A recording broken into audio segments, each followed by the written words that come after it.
தட்டுல விடணும்னு பாடினார் இல்லையா? அன்னைக்கு அவர் பாடினப்ப அதை எல்லாரும் சிரிச்சு நகைச்சுவையா பண்ணிருப்பாங்க. இன்னைக்கு அது நிதர்சனமா நடக்குதுங்களா இல்லையா? இப்போ இன்னைக்கு எல்லாமே பாருங்க அவங்க தீர்க்கதரிசி தான் சொல்லணும், தப்பு கிடையாது. அப்போ அந்த எதுக்காக இந்த விழா நிகழ்ச்சி நம்மள கொஞ்சம் புத்துணர்ச்சி கொண்டு வரும் கேட்டாங்க. யானை கூட முதுமலைக்கு அனுப்புறாங்க. எதுக்கு அனுப்புறாங்க? முதுமலை இல்லையா? அதுக்கு வந்து புத்துணர்ச்சி முகாம். அப்போ ஒரு புத்துணர்ச்சி தேவைப்படும். அதுதான் சொல்ற ஒரு புத்துணர்ச்சி. இப்ப இந்த மாதிரி ஒரு நிகழ்ச்சி அதுக்கு தான் அந்த காலத்துல சொல்லுவாங்க, வீட்டை கட்டிப்பாரு, கல்யாணத்தை பண்ணிப்பாரு அப்படின்னு சொல்லுவாங்க. ஏன்னா இது ரொம்ப கஷ்டமான விஷயம். இது ரெண்டும் இப்பெல்லாம் கல்யாணம் பண்றது ரொம்ப ஈஸி கிடையாது. காலையில பாக்குறாங்க, மதியம் சாயங்காலம் அவங்க போயிட்டே இருக்கு இல்லையா? லைஃப் ஸ்டைல் சேஞ்ச் ஆயிட்டு இருக்கு. அப்போ இன்னைக்கு எல்லாத்தையும் நம்ம மாத்திட்டோம். நம்ம எதெல்லாம் வந்து நமக்கு ஆரோக்கியமானதோ, எதெல்லாம் வந்து நமக்கு வந்து பாதுகாப்பானதோ அதையெல்லாம் தவிர்த்து நம்ம என்ன பண்ணிட்டு இருக்கோம்? பாதை மாறி போயிட்டு இருக்கோம், வழி தவறி போயிட்டு இருக்கோம். கண் போன போக்கிலே கால் போகலாமா? கால் போன போக்கிலே மனம் போன பாதையில் மனிதன் போன பாதையை நீ மறந்து போகலாமா? நம்ம போன பாதையை மறந்து போயிட்டு இருக்கோம். எல்லாம் எங்கேயோ போயிட்டு இருக்கோம், ஏதோ ஓடிட்டு இருக்கோம். அப்போ இத மாதிரி ஒரு வாழ்க்கை ஓடக்கூடிய இந்த காலகட்டங்கள்ல இன்னைக்கு அடிப்படையா இங்க இருக்கிற நம்ம எல்லாருக்கும் ஒரு எதிர்கால தேவை அப்படின்ற ஒரு பெரிய கேள்விக்குறி இருக்குங்க. ஏன்னா ஒரு காலத்துல எதெல்லாம் பாதுகாப்புன்னு நினைச்சோமோ, எதெல்லாம் நிரந்தரம் நிலையாதுன்னு நினைச்சோமோ, இன்னைக்கு ஒரே ஒரு நைட்டு, திங்கட்கிழமை நைட்டு மட்டும் இன்னும் கொஞ்சம் நல்லா மழை பெய்ஞ்சிருந்தா என்ன ஆயிருக்கும்? அந்த வெறும் ஞாயிற்றுக்கிழமை பேச்சு திங்கட்கிழமை காலையிலே நிறைய பேர் வீடு வாசல் இல்லாம இன்னும் வீட்டுக்குள்ளேயே போக முடியாம எவ்வளவு கஷ்டப்பட்டு இருக்காங்க. அதாவது நான் எதுக்காக சொல்ல வரேன்னா, நான் முன்னாள் நைட் வரைக்கும் எனக்கு எந்த கஷ்டமும் இல்லை, நான் நல்லா இருக்கேன், பிரச்சனையே கிடையாது அப்படின்னு நினைச்ச ஒருத்தரோட நிலைமை ஜஸ்ட் பாத்தீங்கன்னா ஒரு நைட்டு ஒரு பகல், சப்போஸ் திங்கட்கிழமை நைட்டு அதே மாதிரி பெய்ஞ்சிருந்தா என்ன ஆயிருக்குங்க? அந்த புயல் மட்டும் அந்த 6 மணி நேரம் இப்படி ஆட்டம் காட்டினது இன்னொரு 6 மணி நேரம் 7 மணி நேரம் அப்படி வந்து சென்னைக்கு நெருக்கமா வந்திருந்தா என்ன ஆயிருக்கும்? முதல் மாடி இல்ல, 2வது மாடி ஏறிட்டு இருக்கும் இல்லையா? அப்போ இந்த இனி வந்து எப்படி இருக்கும்? இனி எதுவுமே வந்து ஒரு உறுதி கிடையாது, ஒரு பாதுகாப்பு இல்ல. எதெல்லாம் பாதுகாப்புன்னு நினைச்சுன்னா இப்ப பாதுகாப்பு இல்லாத ஒரு நிலையை நோக்கி நம்ம போயிட்டு இருக்கோம். அப்ப இங்க இருக்கக்கூடிய நாம எல்லாரும் முதல்ல யோசிக்க வேண்டியது என்னன்னு கேட்டீங்கன்னா, ஒரு மனிதன் வாழ்வதற்கு, உயிர் வாழ்வதற்கு எது அவசியம்? பணம் இல்லையா? மனுஷன் உயிர் வாழணும், அவனுக்கு என்ன வேணும்? பணம். பணம் சம்பாதிக்கிறதுக்கு என்ன வேணுங்க? எது அவசியம்?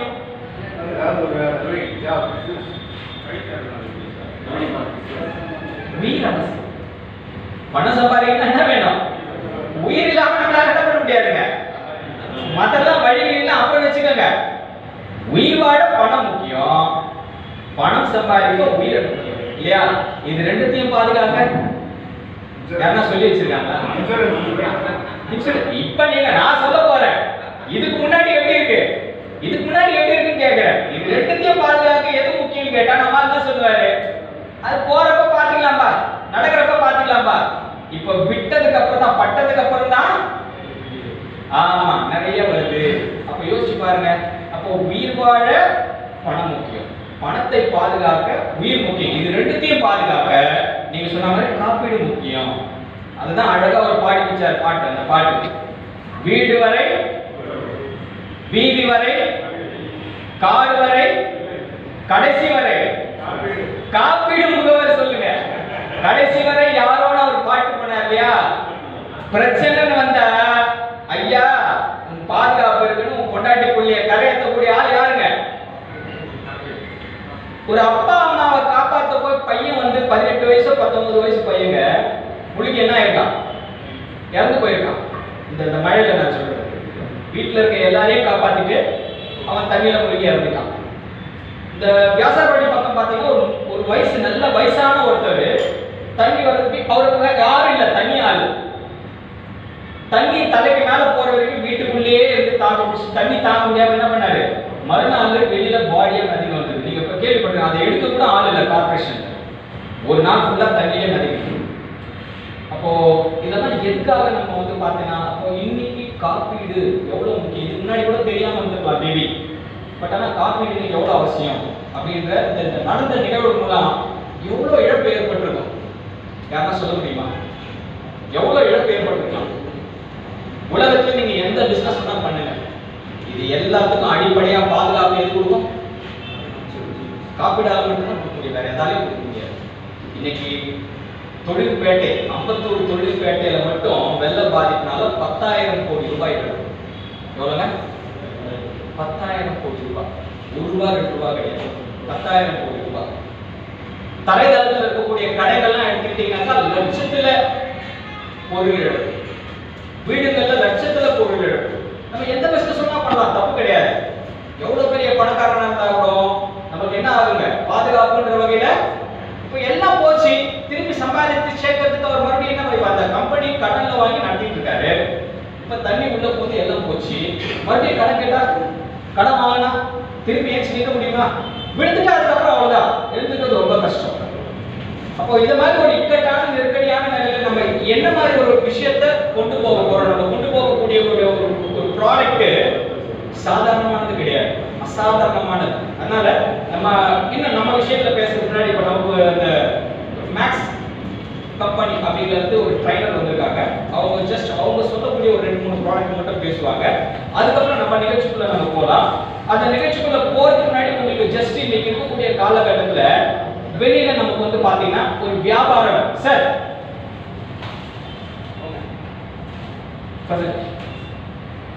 இன்னைக்கு ஒரு தொழில் தேர்ந்தெடுக்கிறது எப்படி இருக்கிற நம்ம எல்லாரும் தொழில் தேர்ந்தெடுக்காங்க. ஏன்னா இன்னைக்கு வேலைக்கு போகலாம், வியாபாரம் பண்ணலாம், 2 தான் விஷயம். ஒண்ணு வேலைக்கு போகலாம், இல்ல வியாபாரம் பண்ணலாம்.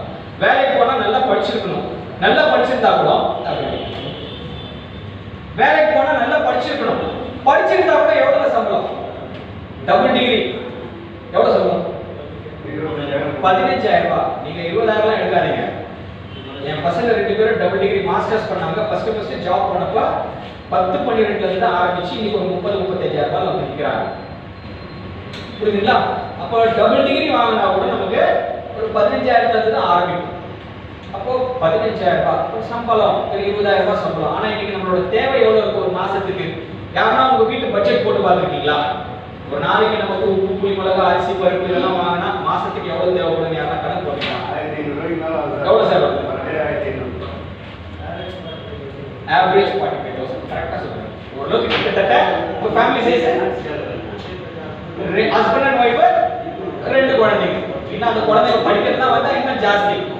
நீங்க சொன்ன கணக்கு என்கிட்ட இருக்கு, நான் காட்டுறேன் பாருங்க. முன்னாடி 45,000 இன்னைக்கு மாசம் தேவை. சம்பாத்தியம் எவ்வளவு சார் வருது? இல்ல சம்பாத்தியம் எவ்வளவு வருது? 45 நமக்கு தேவை எவ்வளவு வருது? 30. அப்ப டெபிசிட் எவ்வளவுங்க? 5,000 ரூபாய். இப்போ இந்த 5,000 ரூபாய்க்கு அவர் செய்யக்கூடிய ஏதோ ஒரு ஜாப்ல ஒரு 8-10 மணி நேரம் ஒர்க் பண்ணுவார். அதே ஜாப்ல மறுபடியும் திருப்பி 8-10 மணி நேரம் ஒர்க் பண்ணா கூட இன்னொரு 10-15,000 ரூபாய் வரல எடுக்க முடியாது. அப்ப கிடைக்கிற நேரத்துல வேற என்ன பண்ணலாம், எதை யோசிக்கலாம்? இன்னைக்கு நம்ம வேலைக்கு போயிட்டோம்னா நமக்கு வந்து பாத்தீங்கன்னா நிர்ணயிக்கப்பட்டோம். நீங்க என்ன திறமையான ஆளா இருந்தா கூட, எவ்வளவு ப்ரொஃபஷனலா ஸ்கில்டா இருந்தா கூட ஃபிக்ஸ் பண்ணுவாங்க. நீங்க 5,000, 20,000, 25,000, 30,000னா நீங்க உங்க ஆயுசு முடியறதுக்கு எவ்வளவு வந்துடலாம்? எவ்வளவு வந்துடலாம்? பெருசா வர முடியாது. பட் ஆனா வியாபாரம் வந்தா நாம நிர்ணயிக்கிறது தான். வேலைக்கு போனா நமக்கு ஒருத்தர் நிர்ணயிப்பாரு. ஆனா பிசினஸ் வந்தா உங்க தேவையை பூர்த்தி செய்யற அந்த விஷயங்களை நீங்க முடிவு பண்ணலாம். அப்ப பிசினஸ் இந்த சென்ஸ் ஆஃப் பிசினஸ். சரி சார், நம்ம வேலைக்கு போல வியாபாரம் பண்ணலாம். வியாபாரம்னா என்ன வியாபாரம் பண்ணலாம்? நிறைய வியாபாரம். இன்னைக்கு வெளியில எடுத்துக்கிட்டீங்கன்னாக்கா நிறைய பிசினஸ் ஆப்பர்ச்சுனிட்டி இருக்கு. எல்லாமே மக்கள் கிட்ட கொண்டு போறோம், எல்லாத்தையும் நம்ம சொல்றோம், மக்கள் கேட்கறாங்க. பட் ஆனா அதுல நிறைய நீடிச்சு நினைக்க முடியல. ஏன் காரணம்? அதுக்கு ஒரு சின்ன பிரசன்டேஷன் மட்டும் நான் ஒண்ணே ஒன்று காமிச்சிடுறேன். நம்ம ஒரு வேலை இது ஒண்ணே ஒன்று போட்டு அவங்க பண்ணுங்க. ஒரே ஒரு வீடியோ. இப்ப நம்ம வந்து பாத்தீங்கன்னா ஒரு வேலைன்றது, ஒரு வியாபாரம்ன்றது எப்படி தேர்ந்தெடுக்கலாம், ஒரு பிசினஸ் எப்படி இருக்கணும்? இன்னைக்கு நம்ம வந்து பாத்தீங்கன்னா சார், நான் இஎம்ஐ பண்ணி கொடுக்குறேன்னா கொஞ்சம் கேட்டு சொல்லுங்க சார். இஎம்ஐ எதுல தாங்க? அன்றாயிரம்ல இருந்து எல்லாம் தான் இஎம்ஐ வாங்குறேன். இன்சூரன்ஸ் கூட இஎம்ஐல தான் வாங்குறதா? இஎம்ஐ இன்சூரன்ஸ் மட்டும் தயவு செய்து இஎம்ஐல வாங்குறதுக்கு நீங்க கஸ்டமருக்கு அட்வைஸ் பண்ணாதீங்க. அந்த கஸ்டமர் அவருக்கும் கஷ்டம், நமக்கும் கஷ்டம். நான் ஒரு எக்ஸாம்பிள் கூட இப்ப நான் போயிட்டு இன்னொரு வாட்டி சொல்றேன், கொஞ்சம் சொல்றேன். அதனால நமக்கு இஎம்ஐ அப்படின்றதெல்லாம் வேண்டாம். இது 1547 ரூபாய் நீங்க கொடுத்தா உங்களுக்கு ஏதோ ஒரு அசம்பாவிதத்தினால இந்த வெள்ள பாதிப்புல கூட உயிரிழப்பு வந்து சார் நம்ம அந்த குடும்பத்துல யாரோ ஒருத்தவங்க தவறிட்டா அவங்க சார்ந்த ஒரு 2-3 பேர் இருக்காங்க, அவங்க வாழணும் இல்லையா? நான் குடும்ப தலைவனே, நான் என்னை பத்தி கவலை இல்லை, நான் சும்மா இல்லாம ஒரு பொண்ணை கட்டிட்டு வரேன், சும்மா இல்லாம அந்த பொண்ணை வச்சு நான் என்ன பண்றேன், இன்னும் ஒரு 2-3 பேரை கொண்டு வந்துடுறேன். நான் ஏதோ வேண்டாம் எனக்கு பிடிக்காத வாழ்க்கையை வாழ்ந்துட்டு நான் போறேன்னா கூட என்னை நம்பி வந்து அந்த 3 பேர் ஆனா கஷ்டம். இன்னைக்கு எத்தனை பேர் நாளைக்கு என் அண்ணன் தம்பி கூட அவங்க வந்து பார்ப்பாங்களான்றது கேள்விக்குறீங்க. அப்போ ஒரு 1547 ரூபாய் உங்களை மாதிரி என்ன மாதிரி ஆளுங்க வற்புறுத்தி அவருக்கு போட்டு வாங்குறோம்.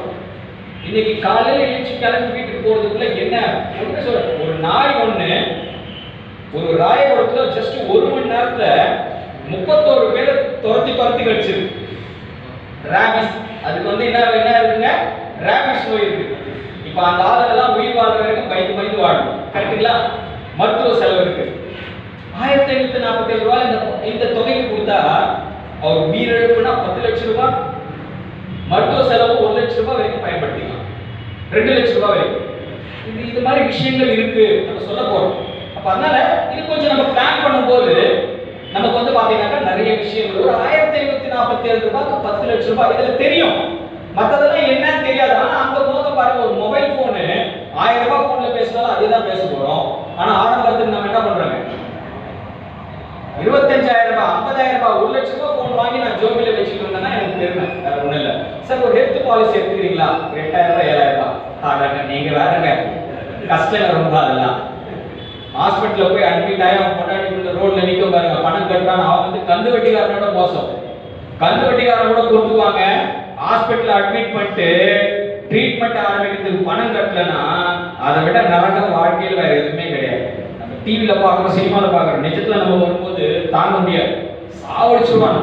அந்த பொண்ணு சும்மானாலும் இப்படி போக வரும், என்னப்பா கட்டியா இல்லையா, டாக்டர் கேட்க சொன்னாரு, ட்ரீட்மெண்ட் என்ன ஸ்டார்ட் பண்ணல, கேட்டுட்டே இருப்பாங்க. கந்து வட்டியோட மோசம்.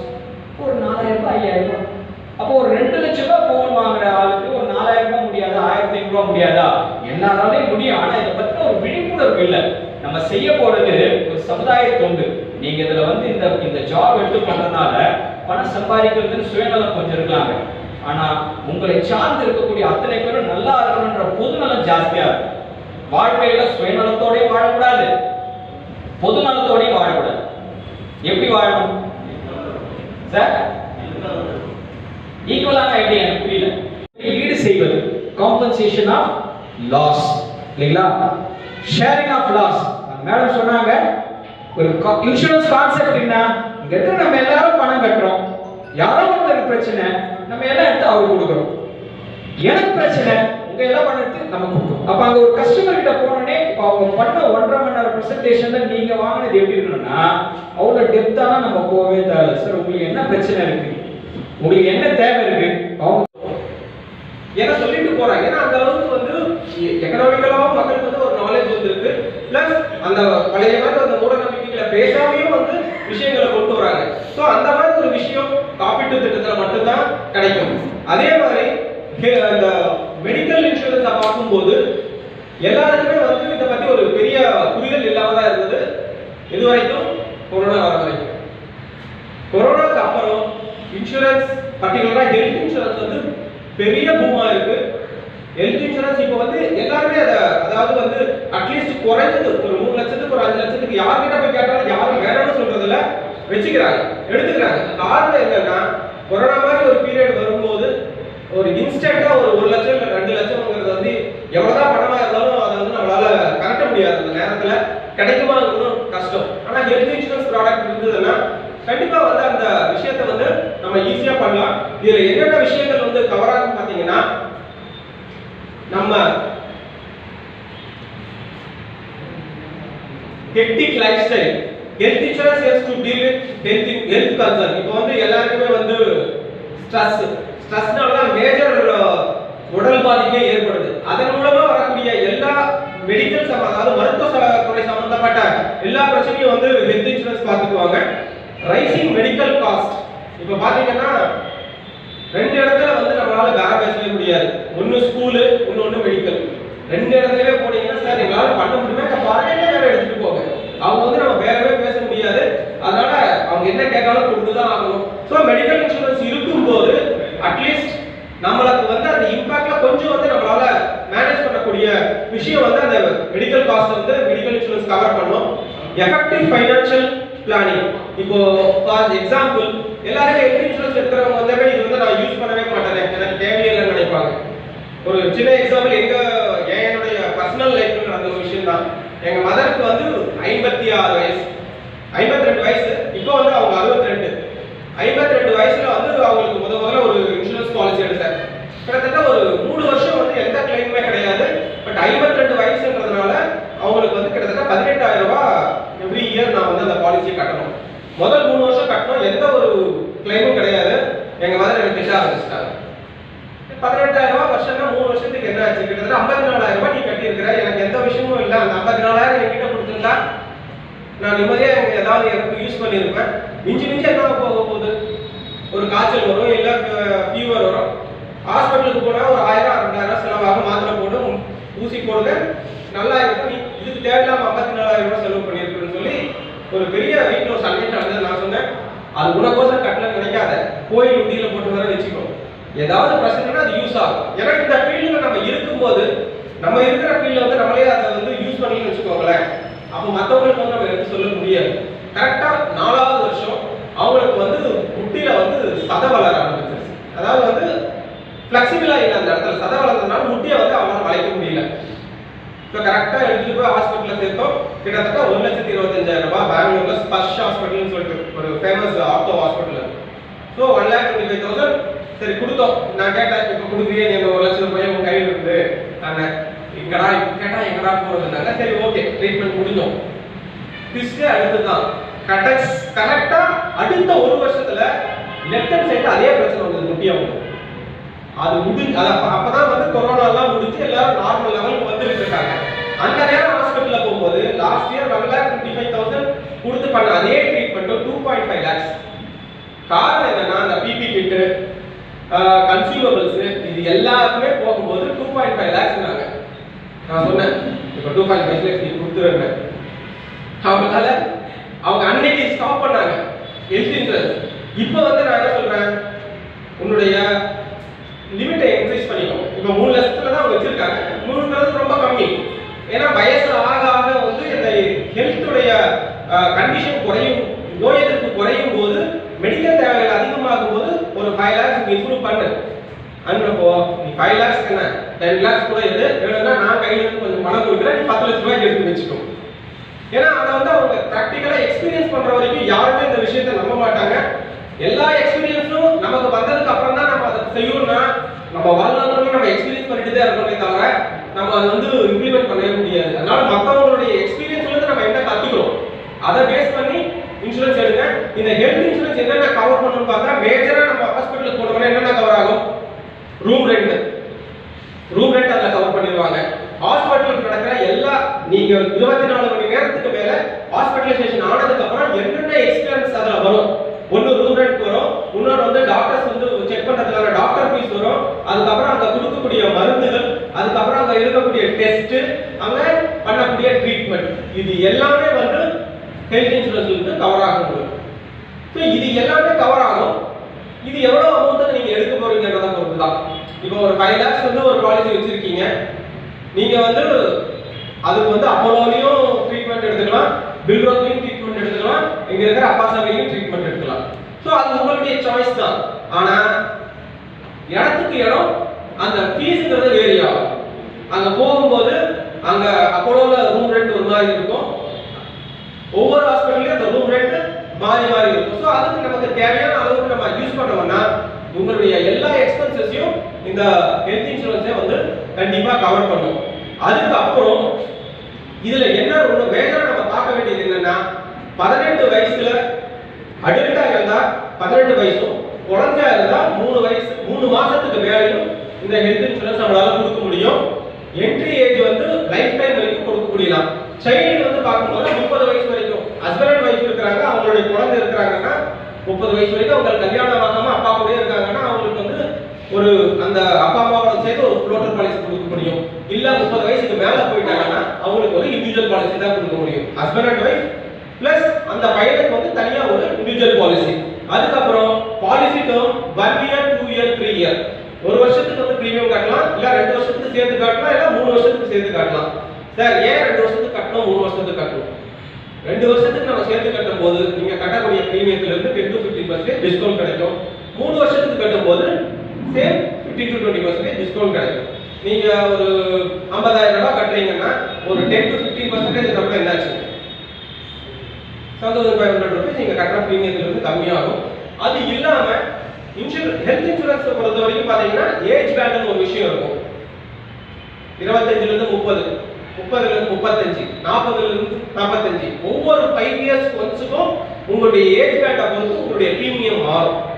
ஆனா சப்போஸ் கரெக்டா ஒரு 50ல இருந்து 55க்கு போற நேரத்துல நான் 3 வருஷத்துக்கு பாலிசி எடுத்தேன்னா நீங்க 55க்கு போகும்போது கட்ட வேண்டிய அந்த ஏஜ் பேண்டுக்கான பணத்தை கட்ட தேவையில்லை. 50க்கு என்ன கட்டிட்டீங்களோ அதுவே வந்து உங்களுடைய 53 வரைக்கும் ஒர்க் ஆகும். அப்படி பார்க்கும்போது கிட்டத்தட்ட ஒரு 20ல இருந்து 25% பிரீமியத்தை உங்களால அங்க குறைக்க முடியும். இது வந்து ஆன்லைன்ல போனா சொல்லி கொடுக்க மாட்டாங்க. நம்மள மாதிரி ஏஜென்ட்ஸை போனாதான் நம்ம வந்து சொன்னாங்கன்னா கண்டிப்பா கஸ்டமர் கேட்பாங்க. இன்சூரன்ஸை பொறுத்த வரைக்கும் இந்த பிசினஸ் வந்து எல்லாருமே கண்மூடித்தனமா போய் யாருக்குமே கொடுத்துட மாட்டாங்க. எல்லாருமே தெளிவா போகலன்னா அதுக்கு வந்து போனஸ் கொடுக்குறாங்க. ஸோ அப்படி போனஸ் கொடுக்கும்போது ஃபார் எக்ஸாம்பிள் ஒவ்வொரு கம்பெனிக்கும் அந்த போனஸ் வேரி ஆகும். இப்போ HDFC எடுத்தீங்கன்னு வச்சுக்கோங்களேன், நீங்க கிளைம் போனாலும் உங்களுடைய சம்மர்ஷன் வந்து 50% போனஸ் கொடுப்பாங்க. இதுவே ICICI இருக்கும்போது என்ன ஆகுதுன்னா 20% போனஸ் கொடுப்பாங்க. ஃபார் எக்ஸாம்பிள் 5 lakhs நீங்க பாலிசி வச்சிருக்கீங்கன்னா அடுத்த வருஷம் எந்த கிளைமும் இல்லைன்னா உங்களுடைய சம்மர்ஷன் வந்து 6 லட்சமா உயரும். ஆனா நீங்க கட்ட வேண்டிய பணம் 5 லட்சம் தான் கட்டுவீங்க. ஆனா ட்ரீட்மெண்ட் வந்து 6 லட்சம் வரைக்கும் எடுத்துக்கலாம். HDFC பார்க்கும்போது சேம் 5 லட்சத்துக்கு வந்து 50% நான் பாத்தீங்கன்னா 2.5 லட்சம். ஸோ 7.5 லட்சம் ரூபாய்க்கு வந்து இந்த கிளைம் அதாவது உங்களுடைய சம்மர்ஷன் இன்க்ரீஸ் ஆகும். அந்த 7.5 லட்சம் ரூபாய் வரைக்கும் நீங்க வந்து கிளைம் பண்ணிக்கலாம். பட் நீங்க கட்ட வேண்டிய பணம் 5 லட்சத்துக்கு தான். இதுல ஒரு ட்விஸ்ட் இருக்கும். பிரீமியம் கண்டிப்பா வேறுபடும். HDFC பிரீமியம் கொஞ்சம் ஹையரா இருக்கும், ICICI பிரீமியம் கொஞ்சம் கம்மியா இருக்கும். ஏன்னா எல்லாருமே வந்து என்ன சொல்றது அந்த பிரீமியத்தை பேஸ் பண்ணியும் அந்த பெனிஃபிட்டை பேஸ் பண்ணி தான் பிரீமியம் சேஞ்ச் ஆகுதே தவிர மற்றபடி பேஸ் பிரீமியம்ங்கிறது ஆல்மோஸ்ட் எல்லா கம்பெனியும் சேமா தான் இருக்கும். அதுக்கப்புறம் நம்ம கொடுக்குற எல்லா ப்ராடக்ட்டுக்கு வந்து கோ பேமெண்ட்ங்கிற விஷயமே கிடையாது. சில கம்பெனிஸ் பார்த்தீங்கன்னா 50% அதாவது 100% கிளைம்ல வந்து 10% கஸ்டமரை கட்ட சொல்லுவாங்க, 90% கம்பெனிக்காரங்க கட்டுவாங்க. ஸோ அந்த மாதிரி நேரமே கிடையாது. கால்குலேட் பண்ணி பார்த்தீங்கன்னா மாசத்துக்கு 400 ரூபாய் கிடையாது, 350 ரூபாய் தான் வரும். பட் அந்த ஃபேமிலிக்கு டெத்னு வரும்போது 30 லட்சம் ரூபாய்ங்கிறது ஒரு பெரிய அமௌண்ட். ஸோ இதெல்லாம் வந்து பார்த்தீங்கன்னா இங்க பாருங்க, age limit 18 to 65, renewal option வந்து லைஃப் டைம் பண்ணிக்கலாம். பாலிசி டெர்ம் இதுலயும் 2 வருஷத்துக்கு ஒரு முறை 1 year 2 year 3 year policy coverage worldwide coverage. Suppose அவர் பாலிசி இங்க எடுத்துக்கிறாரு, வெளிநாட்டுல இருந்தாலும் அவருக்கு வந்து இங்க வந்து அந்த பாலிசி வந்து கவரேஜ் பண்ண முடியும். இதுல ஆக்சிடென்டல் டெத் 10 லட்சம், பர்மனன்ட் டோட்டல் டிசபிலிட்டி 5 லட்சம், பர்மனன்ட் பார்ஷியல் டிசபிலிட்டி 5 லட்சம் பர் வீக் டோட்டல். அதாவது அவருடைய டிசபிலிட்டி ஏற்பட்டதனால அவருக்கு வந்து வருமானம் பாதிக்கப்படும் போது 3000 ரூபீஸ் பர் ஆனம். இதை வந்து நம்ம இன்க்ரீஸ் பண்ணும்போது அங்க பிரீமியம் இன்க்ரீஸ் ஆகும். So accident hospitalisation 1 lakh, child education benefit 2 lakhs. இது எல்லாமே சேர்த்தீங்கன்னா பேசிக் பிரீமியம் வந்து 1897 பிளஸ் GST யோட 2239 கவர் ஆகாது. இது வந்து வெறும் ஆக்சிடென்டல் மட்டும்தான். வயசு 18 இருந்து 70 வரைக்கும் ஒரே பிரீமியம் தான், சேஞ்சே ஆகாது. யாருக்குமே வந்து எல்லாருக்குமே நம்ம இதுல வந்து கொடுக்க முடியும். இது ஒரு சின்ன இல்லஸ்ட்ரேஷன் பாத்தீங்கன்னா 10 லட்சம் ரூபாய்க்கு என்னென்ன கவரேஜ் இருக்கு, accidental death, permanent disability, partial disability, temporary total disability, accidental hospitalisation 50,000 னா அவங்களுடைய டோட்டல் பிரீமியம் 1739. இது வந்து ICICI ல வரும் இந்த ப்ராடக்ட். இதுவே வந்து பஜாஜ்ல இருக்கு. ஸோ பஜாஜ்ல போகும்போது அதோடைய பிரீமியம் வந்து வேரி ஆகும். பட் பெனிஃபிட்ஸ் எல்லாமே வந்து சேம் பெனிஃபிட் தான். இதுல வந்து எந்த ஒரு ரெஸ்ட்ரிக்ஷனும் கிடையாது. சாதாரண ஒரு கூலி தொழிலாளிக்கு நம்ம இந்த பாலிசி வந்து கொடுக்க முடியும். அது வந்து நம்ம போயிட்டு அவங்களுக்கு எக்ஸ்பிளைன் பண்றதை பொறுத்து தான் இருக்கு.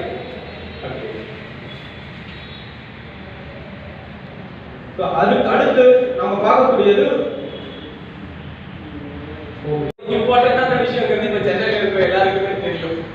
ஏன்னா வந்து கடந்த ஒரு 15 days பேக் இந்த மீட்டிங்கை வந்து 3ஆம் தேதி தான் நாங்கள் ஷெட்யூல் பண்ணியிருக்கோம். ஆனா மழை வந்ததுனால 3ஆம் தேதியில இருந்து 6ஆம் தேதி ஷிஃப்ட் ஆகி 6ஆம் தேதியில இருந்து இப்போ 16ஆம் தேதி வந்தது. இன்னைக்கு கூட மழை இருக்கிறதுனால யோசிச்சோம். பட் இருந்தாலும் லேட் ஆகணும்னா செஞ்சிடலாம்னால இந்த மீட்டிங் கண்டக்ட் பண்ணிட்டு இருக்கோம். ஹோம் இன்சூரன்ஸை பொறுத்த வரைக்கும் அது வந்து என்ன சொல்றது, ஒரு வீடுங்கிறது வந்து ஒரு மனுஷனுடைய கனவு. அவருடைய வாழ்நாள் சம்பாதிக்கவே அங்கதான் வந்து அவங்க இன்வெஸ்ட் பண்ணுவாங்க சில இடத்துல. ஸோ அதை வந்து பாதுகாப்பா வச்சுக்கிறதுக்கும் நம்ம வீட்டில் இருக்கிற விஷயங்களை வந்து வச்சுக்கிறதுக்கும் பார்த்தீங்கன்னா ஹோம் இன்சூரன்ஸ்ங்கிறது ரொம்ப இம்பார்ட்டண்டா இருக்கும். பர்டிகுலரா ரீசெண்டா நடந்த இந்த ஆலை வந்து அது அதற்கான ஒரு இம்பார்ட்டன்ஸ், அதாவது தேவையை வந்து உணர்த்தி இருக்கு. இப்போ வீடு ஸ்ட்ரக்சர் டேமேஜ் ஆச்சுன்னா ஓகே, கிட்டத்தட்ட என்ன சொல்றது 60 இருந்து 1 கோடி ரூபாய் வரைக்கும் நம்மளால ஒரு வீட்டை வந்து ரெஜிஸ்டர் பண்ண, அதாவது இன்சூர் பண்ண முடியும். அது வந்து 2 விஷயம், ஒன்னு சொந்த வீட்டுல இருக்கணும், இல்லைன்னா வாடகை வீட்டுல இருக்கணும். சொந்த வீட்டுல இருந்தா வீட்டையும் வீட்டுல இருக்கிற பொருளையும் நம்மளால இன்சூர் பண்ண முடியும். வாடகை வீட்டுல இருந்தா நம்ம வீட்டுல இருக்கிற பொருளை மட்டும் தான் இன்சூர் பண்ண முடியும். வீட்டுல இருக்கிற பொருள் எல்லாம் என்னன்னு பாத்தீங்கன்னா எல்லா electronics items, TV, fridge, washing machine, எல்லாமே ஃபர்னிச்சர்ஸ், ஜுவல்ஸ், அப்புறம் நம்மளுடைய ட்ரெஸ் எல்லாமே வந்து சேர்த்து அது வந்து இன்சூர் பண்ண முடியும். ஸோ இது மாதிரி மழை நேரத்தில் ஏதாவது ஒரு அசம்பாவிதம் நடந்து அது எல்லாத்தையும் இழக்க நேரிடும் போது கண்டிப்பா இன்சூரன்ஸ் கம்பெனி வந்து அதற்கான இழப்பை நம்மளால பெற முடியும். அதுக்கப்புறம் இது எல்லாமே பாத்தீங்கன்னா இந்த 1 கோடி ரூபாய்க்கு வந்து 60 லட்சம் ரூபாய் வந்து பில்டிங் பிளஸ் கட்டுமுடி சாமான் எல்லாமே சேர்த்து ஒரு 1 crore இருந்தா கூட வருஷத்துக்கு நம்ம ஸ்பெண்ட் பண்றது ஒரு 4000 ரூபாய் தான். ஒரு 4000 rupees இருந்தா இந்த மாதிரி பிரச்சனை வரும்போது நம்ம வந்து வீட்டை வந்து பார்த்துக்கலாம். இதுலயும் நிறைய ஆட்-ஆன்ஸ் இருக்கு. இப்போ வீட்டுக்குள்ள தண்ணி வந்துருச்சு, நான் போய் ஹோட்டல்ல தங்கணும், இல்லைன்னா இன்னொரு இடத்துல ஒரு வீடு எடுத்து தங்கணும். அந்த ஆட்-ஆனை வாங்கும் போது முதல் 6 மாசத்துக்கு நாங்க வீட்டில் தங்குறதுக்கான அந்த வாடகை வந்து இன்சூரன்ஸ் கம்பெனி வந்து பேக் பண்ணுவாங்க.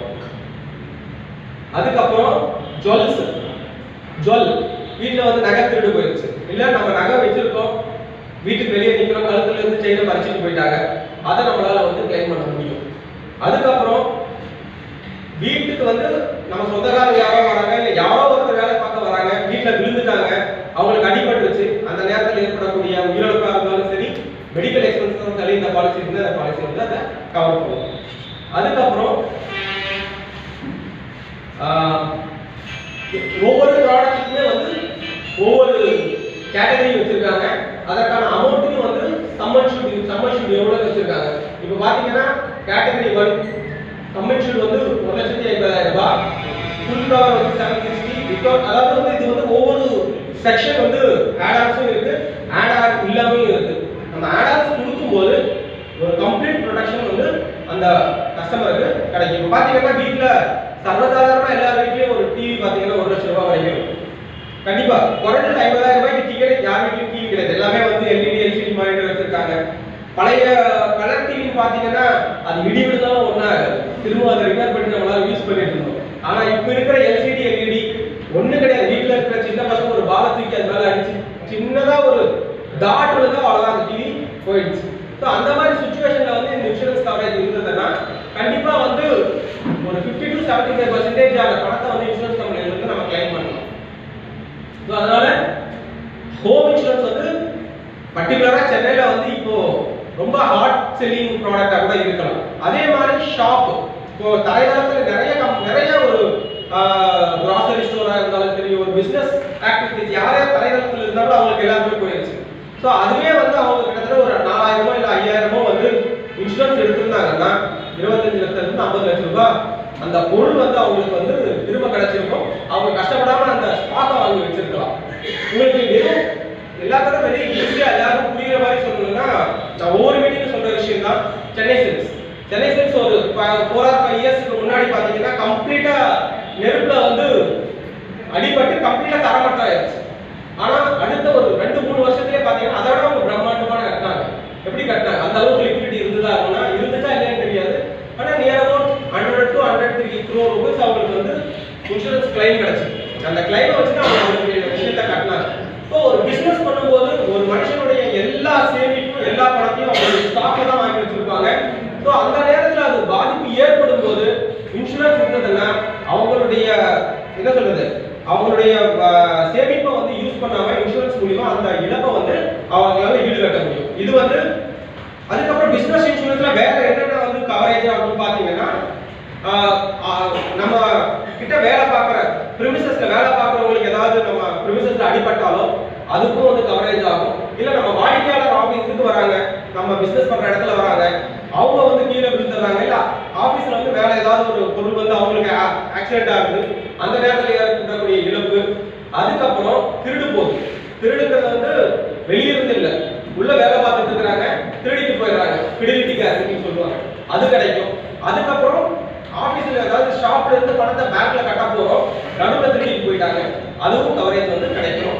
பிளஸ் எல்லா எலக்ட்ரானிக் ஐட்டம்ஸ் இப்ப பாத்தீங்கன்னா கம்பல்சரியா எல்லா கடையிலயும் ஆளுங்க இருக்கிறதுலயும் சிசிடிவி கேமரா இருக்கு. ஸோ அந்த மாதிரி கேமராஸ் அதுக்கும் கூட இந்த இன்சூரன்ஸ் வந்து கவரேஜ் பண்ணும்போது அந்த பணத்தையும் நம்மளால வந்து இன்சூரன்ஸ் மூலியமா ரெக்கவர் பண்ண முடியும். ஸோ அதுக்கு அடுத்து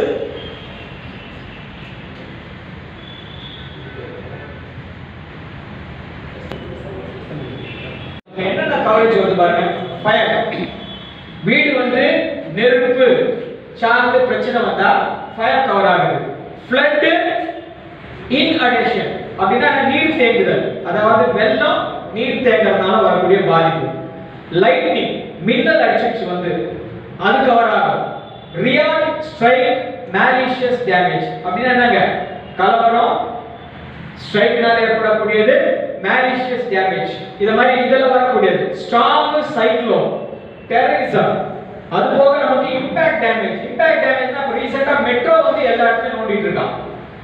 இந்த மெட்ரோ கீழ கிரவுண்ட் அண்டர் கிரவுண்ட்ல நோண்டுற போது ஆட்டோமேட்டிக்கா இம்பாக்ட் டேமேஜ், பில்டிங் வந்து டேமேஜ் ஆகும்.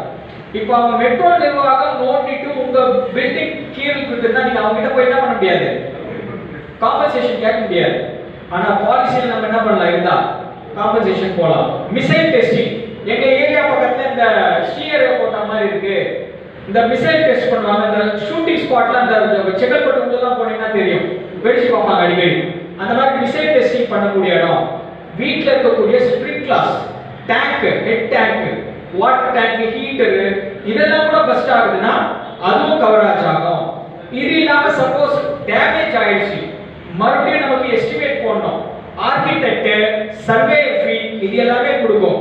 இது இல்லாம சப்போஸ் பில்டிங் டேமேஜ் ஆச்சுன்னா டெப்ரிஸ் ரிமூவல்னுவாங்க.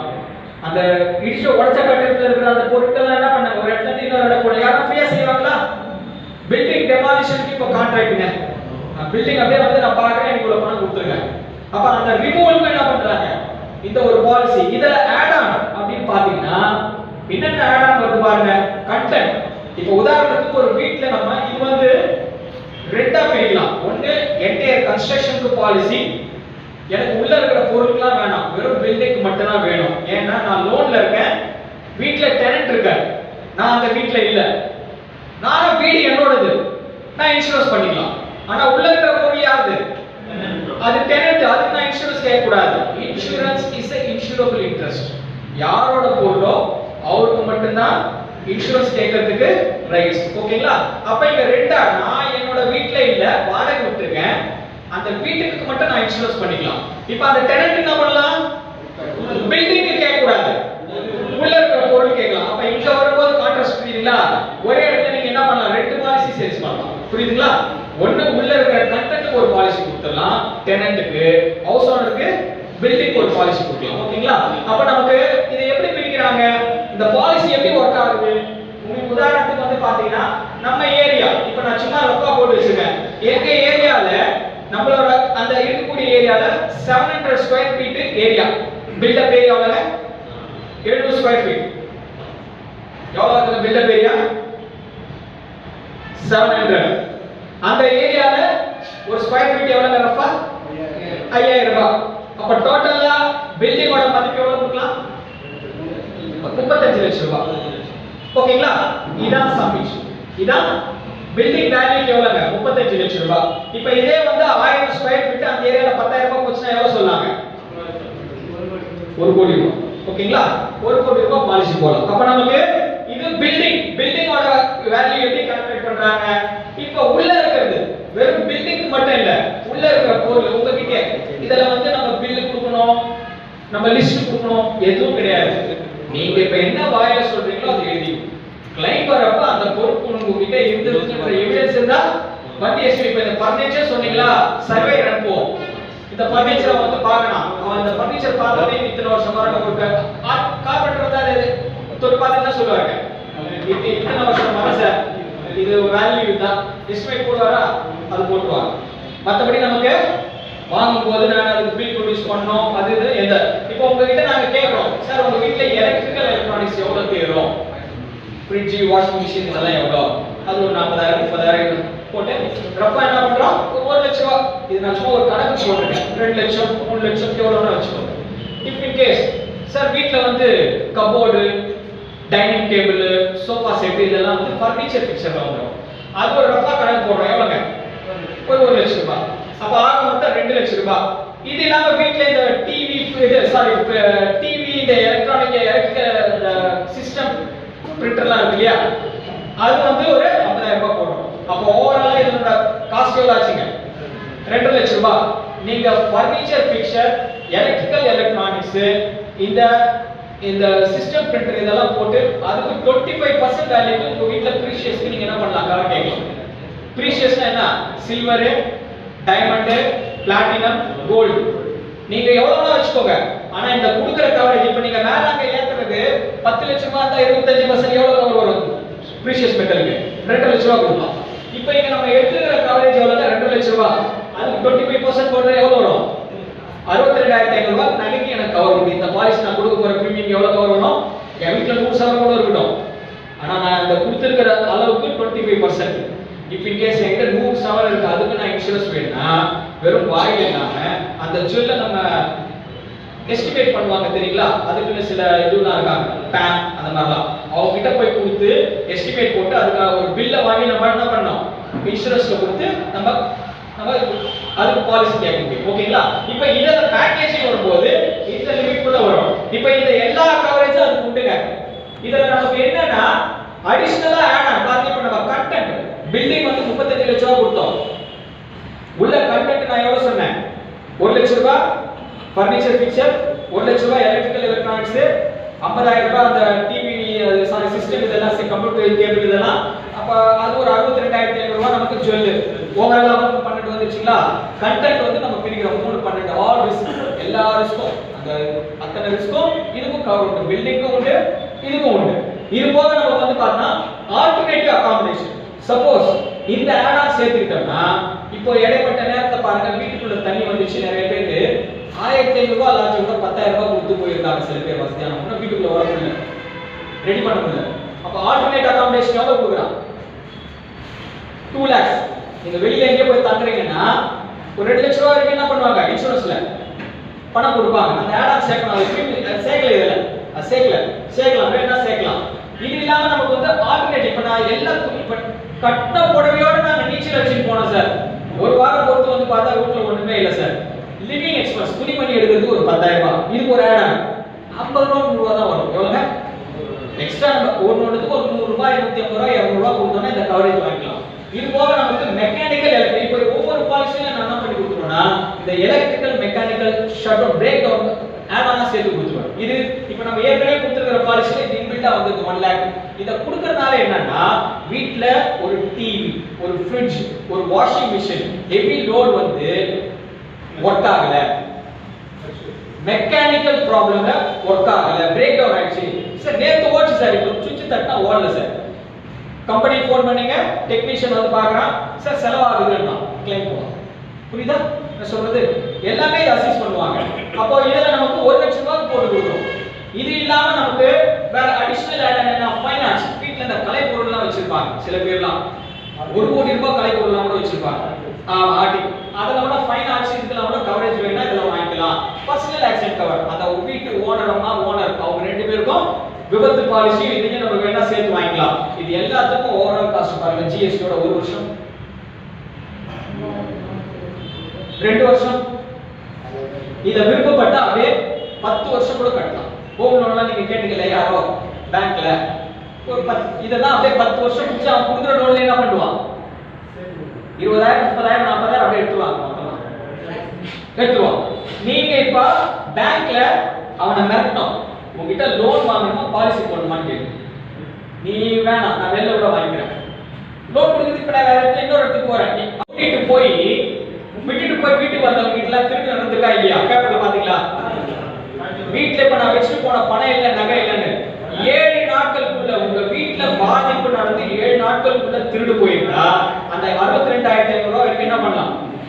நகைனா கிளைம் பண்ணிக்கலாம். இந்த பாலிசி நான் கொடுத்த 3000 ரூபாய் ஃபர்னி டிவி ஃப்ரிட்ஜ் தூக்கி ஓடி போயிட்டான். 1 லட்சம் ரூபாய். 3000 ரூபாய் எவ்வளவு கிடைக்குது எனக்கு? இப்ப நான் என்ன அதிகப்படுத்தினா 6000 ரூபாய் கொடுத்தனா உள்ள இருக்கிற பொருள் எனக்கு ஃபர்னிச்சர், எனக்கு டிவி, உள்ள டிவி ஃப்ரிட்ஜ் வாஷிங் மிஷின்ல 2 லட்சம் ரூபாய் எடுத்து போயிட்டாங்க சார். அப்ப நீங்க அந்த 1 லட்சம் இருந்த 2 லட்சம் ஏத்தணும். அதுக்கு தகுந்த மாதிரி நகை ஏறும். 7 நாட்களுக்குள்ள பாதிப்பு நடந்து 7 நாட்களுக்குள்ள வீட்டுல பூந்து திருடிட்டு போனாலும் இதெல்லாம் கவர் பண்ணும். பர்க்லர் அந்த ரிஸ்க்ல உங்களுக்கு போட்டு பாப்பாங்க. Thefts within 7 days of insured period. உங்களுடைய அந்த காப்பீடு செய்யப்பட்ட பகுதியில 7 நாட்களுக்குள்ள பாதிப்பு நடந்த 7 நாட்களுக்குள்ள நடந்தக்கூடிய திருடுக்கும் கவரேஜ் கொடுக்கிறோம். ஓகேங்களா? அதான் இது ஃபாஸ்ட் மூவிங் ப்ராடக்ட்ஸ் சார். இப்ப சென்னையில எங்கெல்லாம் தண்ணி நிறைய வந்ததுன்னு உங்களுக்கு கண்டிப்பா தெரியும். அவங்க எல்லாரும் தண்ணி வந்தவங்கலாம் இதுக்கு வடிகால், அடுத்த வாட்டி மழை வந்தா எனக்கு எதனா பிரச்சனை வரும்ன்றது புரியும். பாதுகாப்பு வேணும்ன்றது அவங்களுக்கு பணம் கொடுக்கறதுக்கு ரெடியா இருப்பாங்க. நீங்க கொஞ்சம் கரெக்டா டேப் பண்ணீங்கன்னா இது ஒரு பெரிய பிசினஸ் பேர். அப்போ 5 லட்சம் ரூபாய் கை கால் இழப்பு. மருத்துவ ரீதியா ஹாஸ்பிடல்ல இன்பேஷன்ட், இது அவுட் பேஷன்ட் ஒர்க் அவுட் ஆகாது.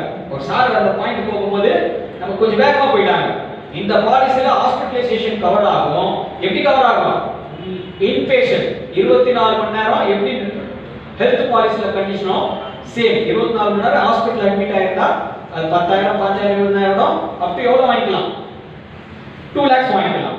இது போக நமக்கு வந்து பாத்தீங்கன்னா குழந்தை அந்த நபர் அடிபட்டு இறந்துட்டாரு, இல்ல கை கால் இழப்பு ஏற்பட்டு சம்பாதிக்க முடியல, doctor unfit to work certify பண்ணிட்டாருன்னா அந்த பசங்க படிக்கிறாங்கன்னு வச்சுக்கோங்க, அதுக்கு 2 லட்சம் ரூபாய் கொடுத்து படிக்கிறது. ஓகேங்களா? இது போக கோமா, அவர் அடிபட்டு மருத்துவமனை கொண்டு போனாங்க, கோமா டிக்ளேர் ஆயிடுச்சு, 1 லட்சம் ரூபாய் கேஷா கொடுத்துருவாங்க. 1 லட்சம் ரூபாய் கேஷா கொடுத்துருவாங்க. இஃப் இட் ஹஸ் ஃபிராக்சர், எலும்பு முறிவு, ஹாஸ்பிடல் எக்ஸ்பென்ஸ் இல்லாம 1 lakh கொடுத்துருவாங்க. இஃப் இன் கேஸ் டாக்டர் வந்து அவர் சர்டிஃபை பண்ணிடுறாரு, இவர் வந்து அன்ஃபிட் கோமால படுத்துட்டாரு, வேலைக்கு போக முடியுமா? கோமால படுத்தவங்க 6 மாசத்துல ஏஞ்சிக்கலாம், 6 வருஷத்துல ஏஞ்சிக்கலாம், இல்ல ஏஞ்சிக்காம கூட போகலாம். ஆனா 2 வருஷத்துக்கு இந்த பாலிசில 5,000 ரூபாய் அந்த ஃபேமிலிக்கு வார என்ன பண்ணுவாங்க? 2 வருஷம் கொடுத்துட்டே இருப்பாங்க. ஓகேங்களா? 25,000 ரூபாய் ஆம்புலன்ஸ் பெனிஃபிட். இதுக்கு இடையில இதுல இன்னொரு 400 லட்சம் ரூபாய் சேர்த்தோம்னா 10 லட்சம் ரூபாய் வரைக்கும் அவர் லோன் வாங்கியிருந்தா அந்த நபர் இறந்துறாரு, இல்ல கை கால் இழப்பு ஏற்பட்டு சம்பாதிக்க முடியாத நிலைக்கு அன்ஃபிட் டாக்டர் சர்டிஃபை பண்றாருன்னா அந்த லோனை வந்து இந்த பாலிசி கட்டும். 10 lakhs டேக் ஓவர் பண்ணி பாலிசில மென்ஷன் பண்ணு. கொடுக்கும் போதே உங்களுக்கு லோன் இருக்கு, இந்த பிரீமியம் கொடுத்தீங்கன்னா நீங்க எந்த பேங்க் எந்த இதுல எந்த லோன் வச்சிருக்கீங்க லோன் நம்பரோட என்ன பண்ணுவாங்க? பாலிசிலே போட்டு கொடுத்துருவாங்க. அப்ப அந்த பாலிசி வந்து உங்களுக்கு பைண்ட் பண்ணும், வேற யாரும் உங்களுக்கு வர தேவையில்ல. சோ கடன் கொடுத்துட்டு அடிபட்டு இறந்துனா வாங்க விட்டுருவானா? வீட்ல வந்து நிப்பான், ஒண்டட்டி பிள்ளைங்கள அவங்கள பண்ணுவான், சொத்தை ஜப்தி பண்ணுவான். நீங்க ஒரு 400 ரூபாய் கூட சேர்த்து கொடுத்தா 10 லட்சம் ரூபாய் வரைக்கும் இந்த பாலிசி நமக்கு என்ன பண்ணும்? இஎம்ஐ கட்டும். அப்போ இதனோட ஓவரால் பிரீமியம் எவ்வளவு பாருங்க டோட்டலா. அடுத்த பேஜ் 6,777 ரூபாய் ரைடரோட சேர்த்து நம்ம இப்போ வந்து அது கொஞ்சம் பிரீமியம் இன்க்ரீஸ் பண்ணிருக்காங்க. 7,500 ரூபாய் வருது. நான் ரெடி பண்ணி கொடுக்குறேன் உங்களுக்கு. 7,500 ரூபாய் கிட்ட வருது. ரஃபா ஒரு 7,500 வச்சுக்கோங்க. ரஃபா 7,500. இப்போ இதுல நம்ம அந்த பிரைம் ரைடர்னு ஆட் பண்றதுனால அந்த பிரீமியம் எக்ஸ்ட்ரா ஆகும். 7,000 ஒரு 800 கிட்ட வருது. இப்போ நான் அந்த 7,800 கொடுத்ததனால எனக்கு என்ன அட்வான்டேஜ் கேட்டீங்கன்னா டாக்டர் ஃபீஸ். இந்த ஆப் உங்ககிட்ட மொபைல் இருக்கு இல்லையா, இந்த ஆப் இன்ஸ்டால் பண்ணி உங்க நம்பர் போட்டு ஓடிபி எடுத்து கொடுத்தா டாக்டர் ஆன் கால் 24/7 ஸ்பெஷலிஸ்ட். நீங்க கார்டியாக் தனியா, ஹார்ட் தனியா, ஏருக்கு தனியா, ஸ்கின்னுக்கு தனியான்னு 6,000 பிளஸ் டாக்டர்ஸ் ஆன்லைன்ல ரெகுலரா இருந்துட்டே இருப்பாங்க. அன்லிமிட்டெட் டெலி கன்சல்டேஷன் ஃப்ரீ த்ரூஅவுட் இயர், வருஷம் ஃபுல்லா நீங்க ஃப்ரீ. ஓகேங்களா? இது போக நமக்கு வந்து பாத்தீங்கன்னா டாக்டர் ஃபீஸ். சார் நான் அந்த டெலி கன்சல்டேஷன் போல என் டாக்டர் போய் பார்க்கறேன், 500 ரூபாய் ஃபீஸ், 4 அவுட்டிங் அந்த பில்ல மட்டும் நீங்க கொஞ்சம் கரெக்டா வாங்க. நம்ம அதான் அந்த லோக்கல் டாக்டர் கிட்ட போனா என்ன பண்ணா காசு கொடுத்து வந்துரும். அவர்கிட்ட நீங்க ரிசிப்ட் இல்லன்னு சொன்னா கூட அவர் பிரிஸ்கிரிப்ஷன் கொடுக்குறாரு இல்லையா, அவர் பேரு, அவரோட அந்த ரிஜிஸ்டர் நம்பர், அவர் பிராக்டிஸ் நம்பர் தான் போட்டு ஒரு மெடிக்கல் பேஜ் கொடுப்பாங்க. அதே பில்லே அதே பேப்பர்ல கூட ரிசீவ் ₹300 ரிசீவ் ₹500 போட்டு அவர் கைப்பட எழுதி அவரோட அந்த டாக்டர் சீல் அந்த இதுவோட போட்டு குத்தி கொடுத்தானா இஸ் வேலிட்.